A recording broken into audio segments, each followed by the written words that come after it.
അസ്സലാമു അലൈക്കും വറഹ്മത്തുള്ളാഹി തആല വബറകാതുഹു. അഊദു ബില്ലാഹി മിനശ് ശൈത്വാനിർ റജീം. ബിസ്മില്ലാഹിർ റഹ്മാനിർ റഹീം. അൽഹംദുലില്ലാഹി റബ്ബിൽ ആലമീൻ. അല്ലാഹുമ്മ സ്വല്ലി അലാ സയ്യിദിനാ മുഹമ്മദിൻ വ അലാ ആലി സയ്യിദിനാ വ മൗലാനാ മുഹമ്മദ്. പ്രിയമുള്ളവരെ, ആത്മാവിൻ്റെ കഴിവിനെ സംബന്ധിച്ച്, പ്രത്യേകിച്ച് മരണത്തോടെ ശരീരത്തിൽ നിന്ന് വേർപിരിയുന്ന ആത്മാവിൻ്റെ കാഴ്ചയെയും കേൾവിയെയും മറ്റ് ഇടപെടലുകളെയും സംബന്ധിച്ച് അനാവശ്യ തർക്കങ്ങളുണ്ടാക്കുകയും അനിസ്ലാമിക വിശ്വാസങ്ങൾ വെച്ചു പുലർത്തുകയും അത് പ്രചരിപ്പിക്കുകയും ചെയ്യുന്നവരാണ് സലഫികൾ ഉൾപ്പെടെയുള്ള പുത്തൻ പ്രസ്ഥാനക്കാർ. മുസ്ലിമീങ്ങൾ വിശുദ്ധ ഖുർആനിൻ്റെയും തിരുഹദീസിൻ്റെയും വെളിച്ചത്തിൽ ആത്മാവിന് മനുഷ്യ ശരീരത്തിൽ നിന്ന് വേർപെട്ടതിന് ശേഷവും കാണാനും കേൾക്കാനും അറിയാനും ഇടപെടലുകൾ നടത്താനും കഴിവുണ്ട് എന്ന് വിശ്വസിക്കുമ്പോൾ, വിശുദ്ധ ഖുർആനും തിരുഹദീസും നേരാവണ്ണം വായിച്ച് മനസ്സിലാക്കാൻ പോലും പ്രാപ്തിയില്ലാത്ത പുത്തൻവാദികളാകുന്ന ആളുകൾ ഇത്തരം വിശ്വാസത്തെ അന്ധവിശ്വാസമായി പരിചയപ്പെടുത്തുന്നത് കാണാൻ കഴിയും. എന്നാൽ അത്തരക്കാരോട് നമുക്ക് പറയാനുള്ളത്, മരണശേഷം ആത്മാവിൻ്റെ കഴിവിനെ ചോദ്യം ചെയ്യുന്ന, അതല്ലെങ്കിൽ അതിൽ സംശയിക്കുന്ന പുത്തൻ പ്രസ്ഥാനക്കാർക്ക് ഹജ്ജ് കർമ്മം ചെയ്യാൻ യാതൊരു അർഹതയും അവകാശവും യോഗ്യതയും ഇല്ല എന്നതാണ്. കാരണം ഹജ്ജും ആത്മാവിൻ്റെ കഴിവും തമ്മിൽ അഭേദ്യമായ ബന്ധമുണ്ട്. ആത്മാവിൻ്റെ പല കഴിവുകളും നമുക്ക് ബോധ്യപ്പെടുത്തി തരുന്ന ഒരു പ്രധാനപ്പെട്ട ഇബാദത്തും കൂടിയാണ് വിശുദ്ധമായ ഹജ്ജ് എന്നത്.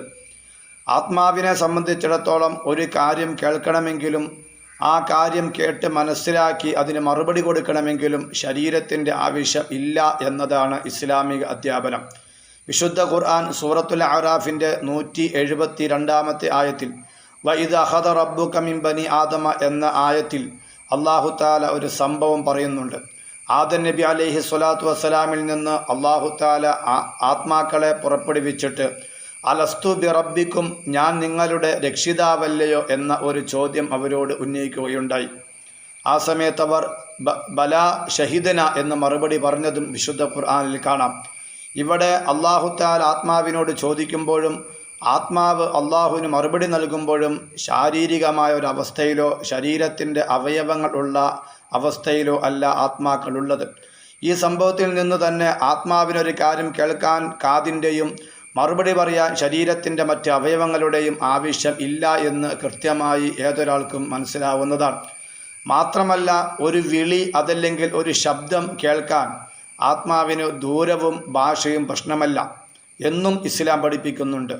ഏത് ദൂരത്തു നിന്നുള്ള വിളിയും ഏത് ഭാഷയിലുള്ള വിളിയും ആത്മാവിന് മനസ്സിലാക്കാൻ കഴിയുന്നതാണ്. അതുകൊണ്ടാണ്, ആ ഒരു വിശ്വാസം വെച്ചു പുലർത്തുന്നത് കൊണ്ടാണ് മുസ്ലിമീങ്ങളാകുന്ന നാം വിശുദ്ധമായ ഹജ്ജിന് യാത്രയാകുന്നത്. കാരണം ഹജ്ജ് ഈ ആത്മാവിൻ്റെ കഴിവിനെ നമുക്ക് ബോധ്യപ്പെടുത്തി തരുന്നുണ്ട്. ബഹുമാനപ്പെട്ട ഖലീലുല്ലാഹി ഇബ്രാഹിം നബി അലൈഹി സ്വലാത്തു വസ്സലാം 4000 ചില്ലാൻ വർഷങ്ങൾക്ക് മുമ്പ് മക്കയിൽ നിന്ന് അള്ളാഹുവിൻ്റെ കൽപ്പന പ്രകാരം ഹജ്ജിന് വേണ്ടി വിളിച്ച സംഭവം നമുക്കറിയാവുന്നതാണ്. വാസിൻ ഫിന്നാസിൽ ബിൽ ഹജ്ജി എന്ന സൂറത്തുൽ ഹജ്ജിൻ്റെ 27 ആയത്ത്, ആ ആയത്തിൻ്റെ വിശദീകരണത്തിൽ അല്ലാമ ഇബ്നു കസീർ ആ സംഭവം രേഖപ്പെടുത്തുന്നുണ്ട്. മഹാനായ ഇബ്രാഹിം നബി അലൈഹി സ്വലാത്തു വസ്സലാം ഹജ്ജിന് വേണ്ടി വിളിച്ചപ്പോൾ മഹാനവറുകൾ രേഖപ്പെടുത്തുകയാണ്, വഅജാബഹു കുല്ലു ഷൈഇൻ സമിഅഹു മിൻ ഹജരിൻ വമദരിൻ വശജരിൻ, എല്ലാ വസ്തുക്കളും ഇബ്രാഹിം നബിയുടെ വിളി കേൾക്കുകയും ആ വിളിക്ക് മറുപടി നൽകുകയും ചെയ്തു. മാത്രമല്ല, ഹജ്ജ് ചെയ്യുമെന്ന് അല്ലാഹു തആല രേഖപ്പെടുത്തിയിട്ടുള്ള ആളുകൾ ഖിയാമത്ത് നാൾ വരെ ആരൊക്കെ ഹജ്ജ് ചെയ്യുമെന്ന് പടച്ചിറപ്പ് രേഖപ്പെടുത്തിയിട്ടുണ്ടോ അവരും ലബ്ബൈക്ക് അല്ലാഹുമ്മ ലബ്ബൈക്ക് എന്ന് മറുപടി നൽകിയതായി ഇബ്നു കസീർ രേഖപ്പെടുത്തുകയാണ്.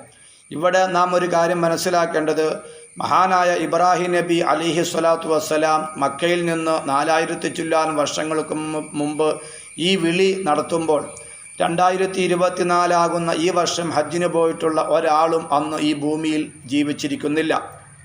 എന്നിട്ടും അല്ലാഹു തആല ഈ വർഷത്തെ ഹാജിമാർക്ക്, ഹജ്ജുമ്മമാർക്ക് ഹജ്ജിനുള്ള അവസരം നൽകിയിട്ടുണ്ട് എങ്കിൽ 4000 ചില്ലാനും വർഷങ്ങൾക്ക് മുമ്പ് ഇബ്രാഹിം നബി വിളിച്ച വിളി ഇന്നത്തെ ഹാജിയാരും ഹജ്ജുമ്മമാരും കേട്ടിട്ടുണ്ട്, അതിന് മറുപടി നൽകിയിട്ടുമുണ്ട്.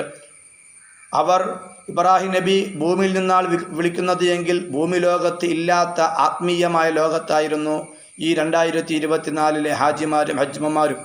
അതാണ് ഞാൻ നേരത്തെ പറഞ്ഞത്, ആത്മാവിന് കേൾക്കണമെങ്കിൽ ദൂരം പ്രശ്നമല്ല എന്നത്.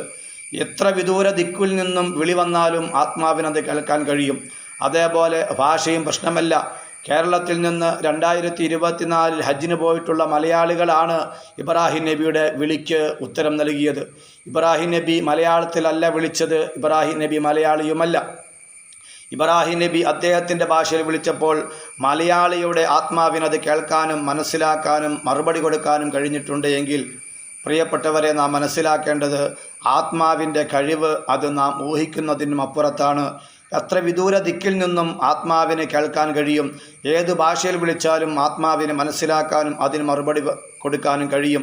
ഇത് കഴിയില്ല എന്ന് വിശ്വസിക്കുന്ന പുത്തൻവാദികളാകുന്ന ആളുകൾക്ക് ഹജ്ജിന് പോകാൻ യാതൊരു അർഹതയുമില്ല. കാരണം ആത്മാവിൻ്റെ ഇത്തരത്തിലുള്ള കഴിവുകളെ നമുക്ക് മനസ്സിലാക്കി തരുന്ന സുപ്രധാനമായ കർമ്മമാണ് ഹജ്ജ് എന്ന് പറഞ്ഞുകൊണ്ട് വആഖിറു ദഅവാനാ അൽഹംദുലില്ലാഹി റബ്ബിൽ ആലമീൻ.